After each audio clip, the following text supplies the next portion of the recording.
Hello. So today we are going to discuss cognitive biases. We're going to start getting into McRaney for real this point. And so just wanted to introduce this concept of what a cognitive bias is. Some of you have used the word already in class, and I know that you have a sense of it, but we just want to get drill down into the technical definition of it for a second. So this book is about ways in which essentially human beings have used mental shortcuts that we evolved from earlier periods in human life, which we've discussed already in class, and have ended up with these mental shortcuts, which they now apply to modern life in ways that can be weird and can lead us down all kinds of strange, kind of confused and downright into stupid areas of thinking. Which is not to say that I'm accusing anyone in our class of being stupid. It's more that all humans are capable of stupidity. Certainly I am, and have committed many of my share of stupid acts. And that there is this repository of what we've been calling kind of a bank account of knowledge that we can refer to collectively to avoid making catastrophically stupid mistakes.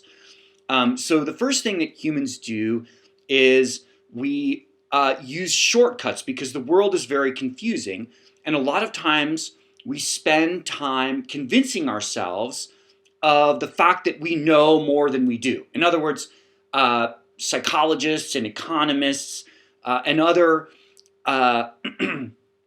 thinkers and academics and philosophers who have studied this believe that we are kind of overconfidence machines. That we believe that we can, this is my letter opener, that we can defeat any enemy that comes across us with valiant intellectual thinking, and that humans are these great kind of geniuses. But the fact of the matter is that we use shortcuts because we need to make decisions more quickly and we don't have time always to systematically try to attack a problem and engage with it. So for example, if I am disgusted by hot dogs, right? And I see my friend, he's like feeding his kid a hot dog, and I'm like, oh God, don't you know what they put in those things? Lips and buttholes. And that they're disgusting pre-manufactured food. You should never feed that to your kid. It's outrageous. And I am becoming offended, and I'm sort of like, I'm asserting that this is the case. But really what I'm trying to say is you shouldn't give kids hot dogs because I think they're nasty, right? So all the time we make these kinds of bias type decisions or snap decisions. And this book is about the ways in which our brain can become hijacked along the ways towards doing things. And so we're going to proceed by looking systematically at a number of different logical fallacies. So the one that we're starting with is the common belief fallacy, right? And this is the idea that it's easy for us to become convinced of something when everybody believes it, right? And this is, people talk about this in terms of peer pressure for young people, but it really is very prevalent. And especially when information is hard to determine whether it's good or bad, and there are all kinds of conspiracy theories flying around, right? We can easily fall into this belief. So, on TikTok, you have people like licking metal railings and licking, to be really gross, like licking the undersides of toilet seats, right? Which is this notion that because young people are, less likely to have, to result in like hospitalization and death because of the coronavirus, then therefore they can do whatever they want, right? Now, it's false for two basic reasons. One is that why would you want to get something that could lead to very serious health consequences, even if you are young?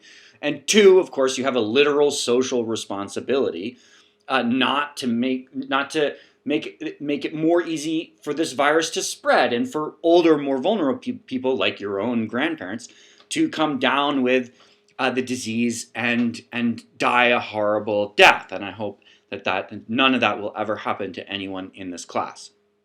But it's just an example, right?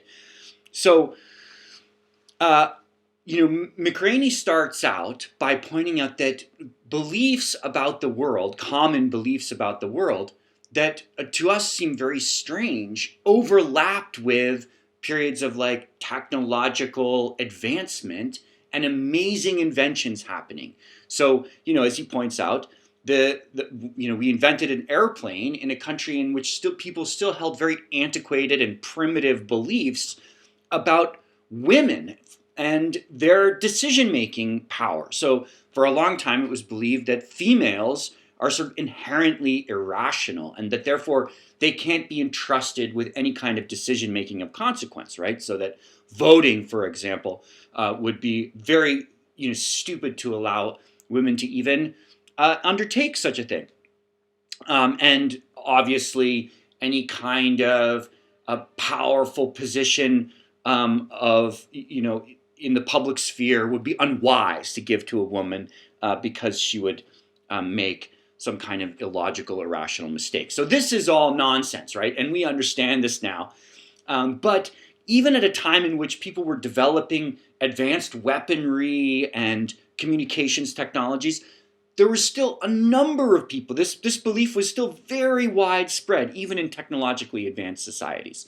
So McRaney's point here is, keep in mind that even in sort of these societies that appear to be very advanced, the common belief fallacy can still be very prevalent, and people can fall into all kinds of confusing rabbit holes in which conspiracies start to seem real because other people believe it, or rumors start to have greater weight than we think, right? And so the first thing is recognize that this belief is still around, even though we feel as though we don't believe necessarily in pixies and fairy dust, right? But we do in some ways. And so identifying it is the first key to combating it.